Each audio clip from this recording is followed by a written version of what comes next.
এই গ্রামে ছিল এক কাঠুরে। তার ছিল এক ছেলে এবং তার স্ত্রী। তাদের মোটামুটি ভালোই জীবনযাপন করছিল। মা মা আমার স্কুলে স্যার বলেছে খুব শীঘ্রই আমার ফুলটা বেতন দিতে, না হলে আমাকে স্কুল থেকে বের করে দেবে। আচ্ছা বাবা, দেখে আসতো বাবা কত টাকা আনে। এদিকে তার বাবা কাঠ কাটছিল।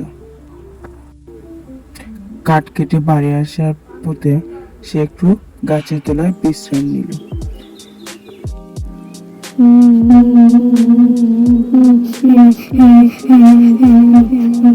কার কান্নার আওয়াজ শুনে সে দাঁড়ালো। কে কান্না করছে? তখন দেখে একটি মাছ। তারপর মাছটাকে পানিতে ছেড়ে দিল। তুমি আমাকে পানিতে ছেড়ে খুব ভালো কাজ করেছো, তোমার খুব ভালো ফল পাবে। তুমি আমার জন্য আশীর্বাদ কর।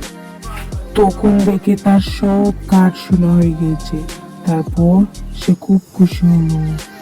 তাদের ভালো জীবনযাপন কানে।